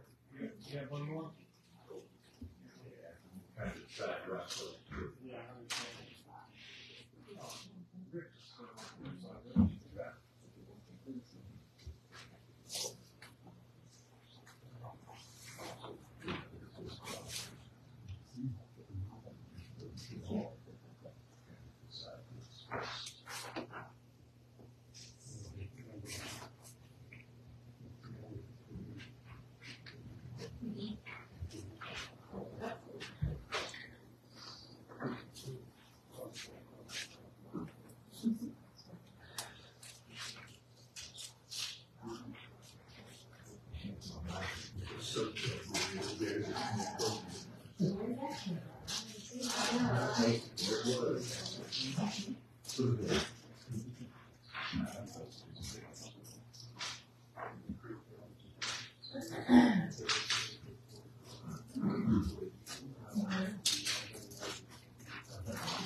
Into your staff.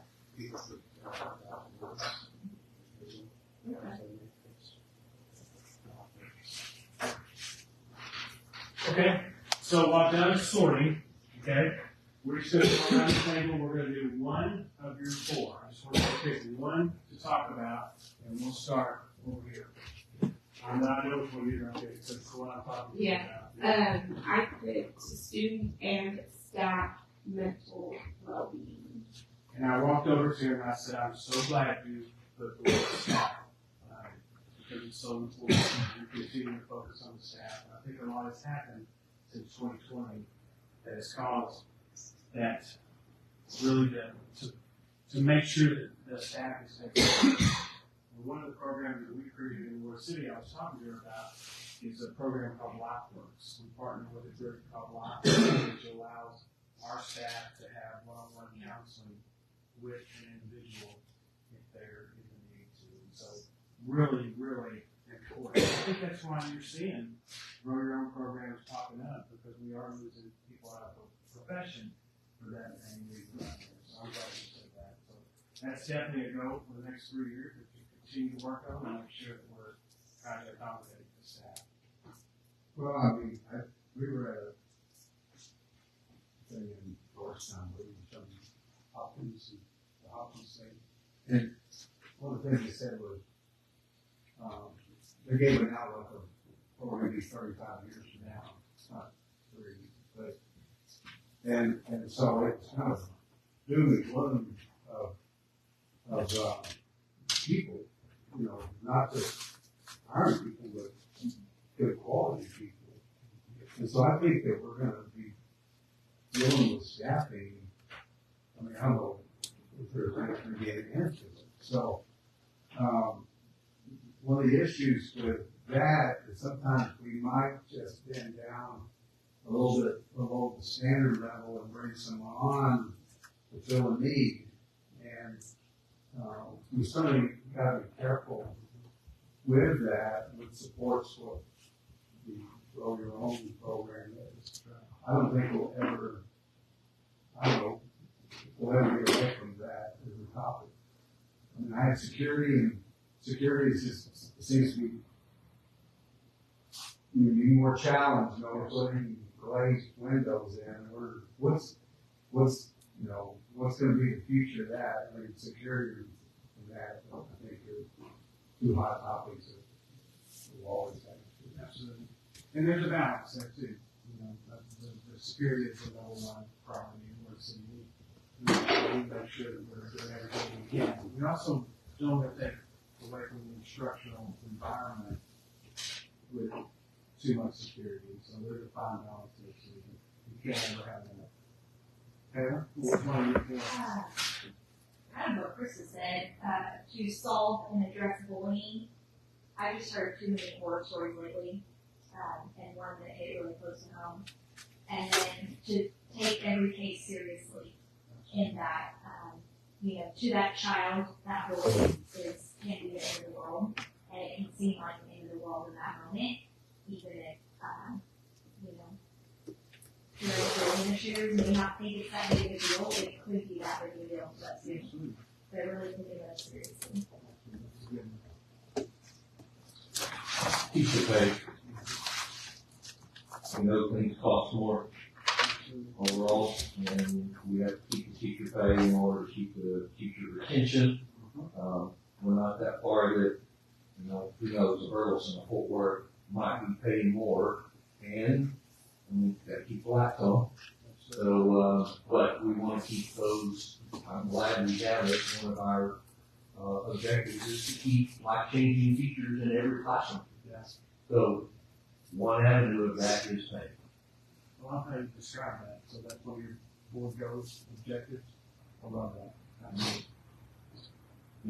I think we as a board and obviously the community members involved, certainly Rich and the staff, that we created this place that is this awesome place that people want to move to and raise their kids in. And it's not perfect. And you guys have obviously been involved in issues, the back stroke issues like that as well. So that being said, there's a lot of good things that are going on. Some bad, some things we need to address, some things we need to change.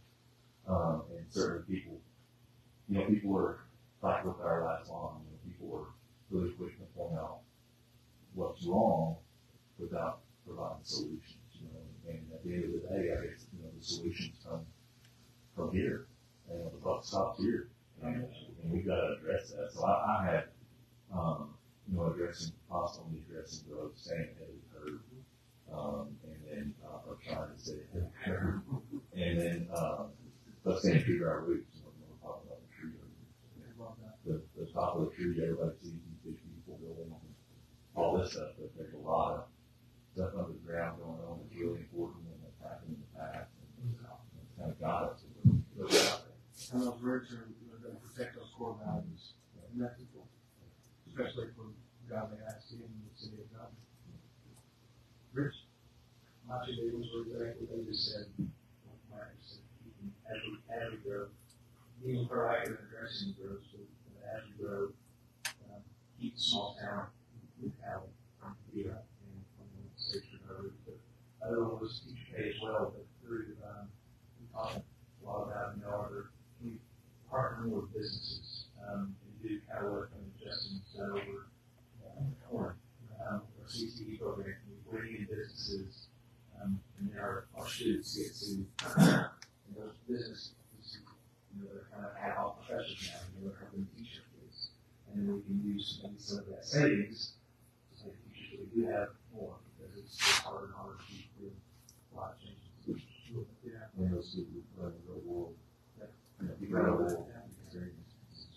District of Innovation, use that, lean on that, because we can do some things with CPE. That's what Justin and I are doing. Planning was to bring outside people out there to teach some of the courses. So absolutely, that's a game changer, guys. I mean, I keep staring at it, and so you're going to be so happy when you see kids learning in those spaces and being future ready. It's game changer. It's based start. Yeah. What I was I going to should have say. started on this side. Yeah, you should start on this side, but I was originally going to say staying on the road, but I'm going to change mine now to our offerings, offering our students more in the way of teaching, upper grades and lower grades, integrate more leadership capability and bring kids into learning more. Last but definitely not least. So, yeah, I'm kind of going to be touching on, I'll just show you all one of mine, because I kind of had so many ready set. My number one was teacher pay. I'm very passionate about that. I've been for quite some time. We've got to do something there for sure, so we can maintain our teachers. Touched on the bond and our current campus congestion that we are going to need to try to stay ahead and maintain that, staying ahead of growth. I said CCMR, just continue, we're really heading in a good path right now. We've got 2 new counselors at our high school, which are paving the way of what we've been wanting for quite some time. So they're doing a fantastic job with that. The only other thing I said is kind of what Matt talked about, just our tradition and culture. That's very, very important to me because I have been here for 44 years. Maintaining that and having that out there, having our story out there, just we have a lot of traditions in this town. There's a lot that are unknown to a whole lot of the people that live here now because there is so much new growth. So keeping our story out in the forefront, teaching people what it is to be a Godley Wildcat and to live in Godley, and that goes outside of our school. Our school is a huge, proponent of that, but I mean, just in our community, there's so many things that are traditional and just like we said at the very beginning, our culture, just using that. You guys are great. No? Ready? Okay, next slide. So you have some dots in front of you. Right? What we want you to do is we want you to go around the room and you're going to select the 4 that you feel like are the 4 most important. So you'll put a dot next to those 4. So you've got 4 dots you can use. And of course the goals, the items to address are below the line. Right? So go around, read them all. I tried to consolidate some that were alike. There's 5 that are related to teacher retention and recruitment. So go around, read, and then you got 4 votes each. Okay, take a few minutes to do that. So does the color not matter? Color doesn't matter. Yeah, color doesn't matter.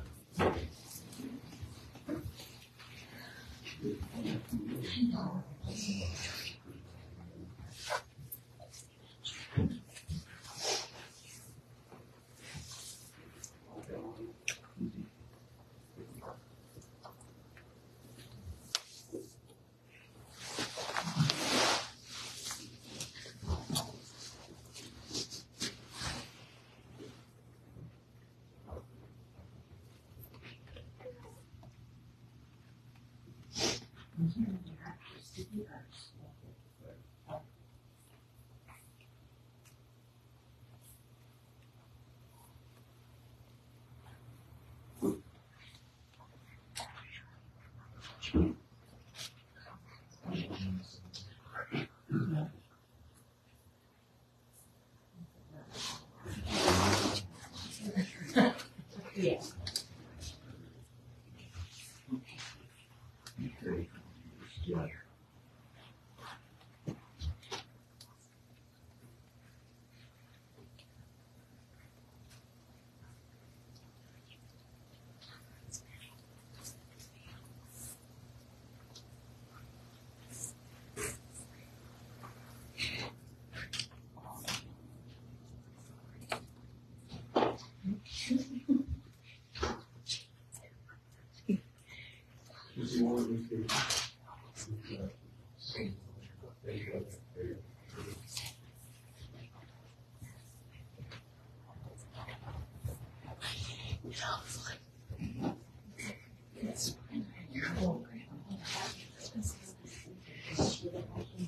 Yeah,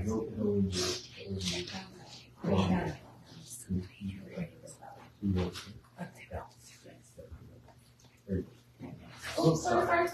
I should have warned you. Okay. I love that. All over written.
Alright.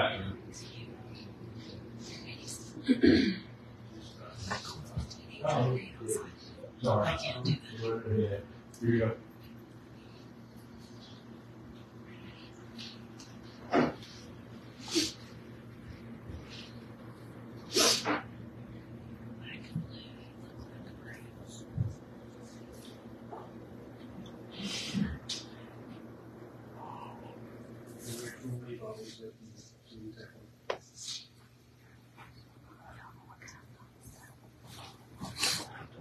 And these two red dots, soft skill, Or other periods back. mine was all of those. You're all that, it's a student, you can't have three here. It's gotta be all of it, all of it. Including ratings. I'm not sure who the other red dot was. Alright, let's kind of review our work. Alright, so 6. Yeah, go ahead. 6 for safety, safe and secure environment. Okay, I think that's definitely a strong 3-year goal, making sure that we're continuing to strengthen safety and security. The next one is that teacher retention, okay? 7 for that. Yeah, teacher retention and recruitment. I've done this exercise 5 or 6 times, I guess, this fall semester. And this one is every school district. Every school district is running to the culture, maintaining the godly culture. As you grow, growth is going to happen. You can see all the lots that are shoved out. It's going to happen, but maintaining what makes this school district is unique. And then on this side of the room, 5 responses, improving elementary reading and math. Improving elementary reading and math. So those are the top ones. So the idea is you now have 4 goals. Yeah. And I think that, I think Craig said it, you've got 4 goals. And so now you've identified as a board what you are working toward. And so what would the progress monitor be? Well, how would that work? What would that look like? How can you measure? And then again, we encourage you to report that out. So, Absolutely. all right. Yeah, and so Rich, I think we're going to leave these with you. So what I encourage you or your staff to do is to put this down in the doc. That way you have written communication back to the board based on what those goals are, just based on what's important to all board members. You know, there might be something that you want to address later down the road that maybe didn't get as many votes, but you have record of it. Right. So I'll take this, if work administrator team come back to you, because you're going to right. So that works exactly that. Yeah. And then how are your directors, how are your campus principals working for a safe and secure environment? What I love is you see the numbers. 6, 7, 6, 5. You know, those 4, there's definitely a strong majority of all of them believe that this is a path forward for us. We've enjoyed being with you on Sundays. We have. If there's anything that we can do, this is my email. This is actually our business email. It's dwilliams.impacted@gmail.com. My wife says that's impacted. I don't know why you did that, but I'm going to check first. What? Yeah, that was my wife being, she said, no, that's impacted. So, and then Kevin's is a lot more simple. Business email as well. So, anyway, it's a pleasure to have been with y'all. If there's anything we can do to help, we would love to. Rich, we'll turn it back over to you.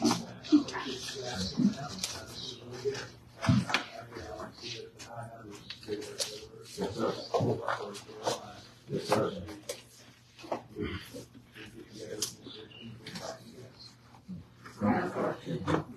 Yeah.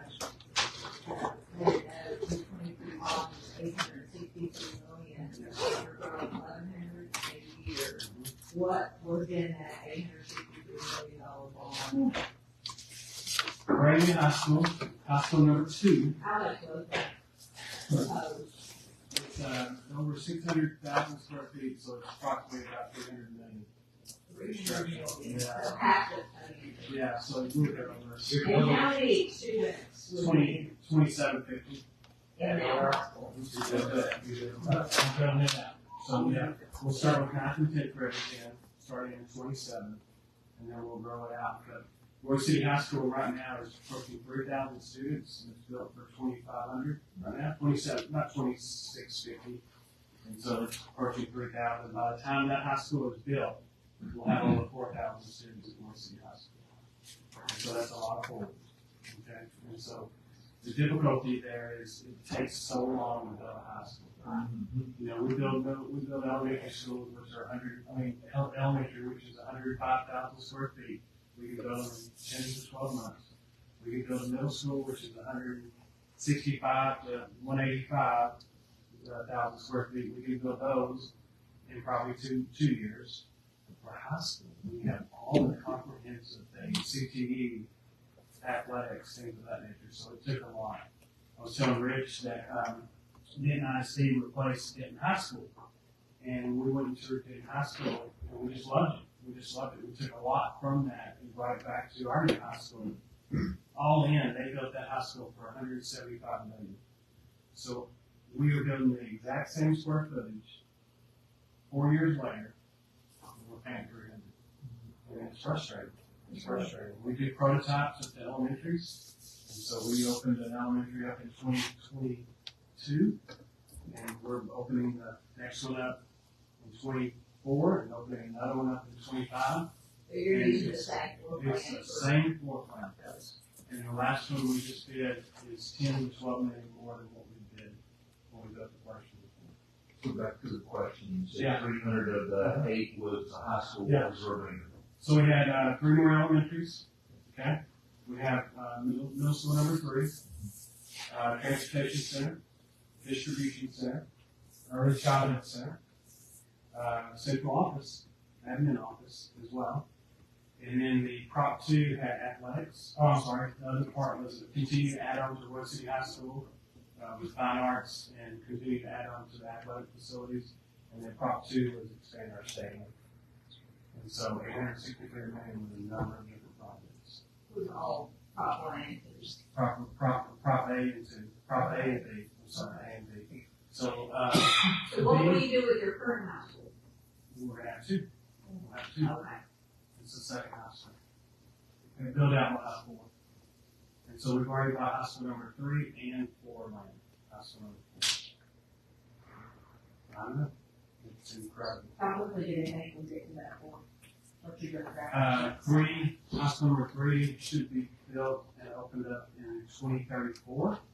And in 2042 is high school number 4.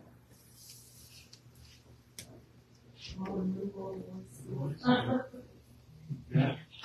One of my first coaching jobs, we played Royal City Opera. There is a, When I was coaching in Godley, we were playing Royal City and we were small career. Now we're 6A.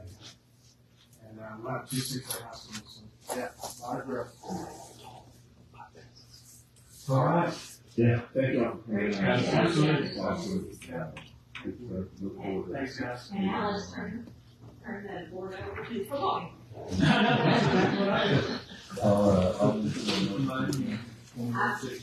There we go. Perfect. That's what we want. I hope you do your.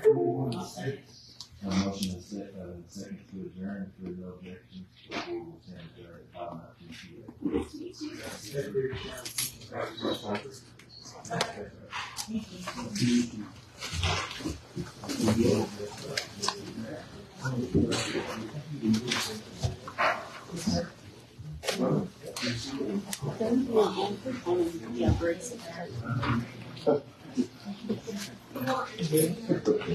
Yeah, I'm gonna take my school life back.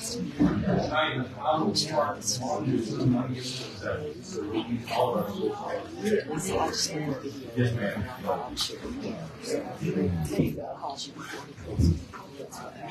Yeah.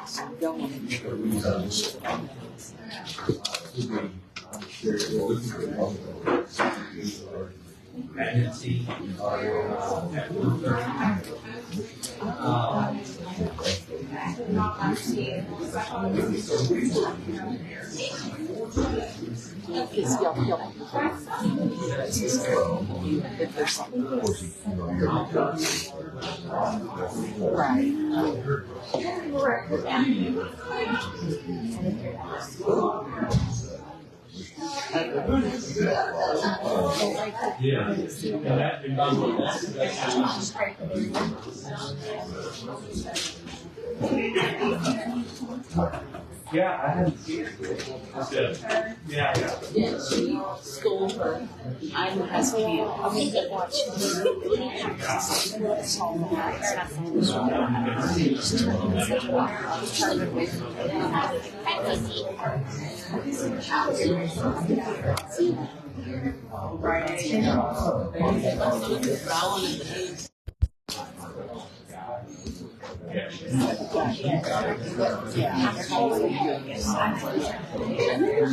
I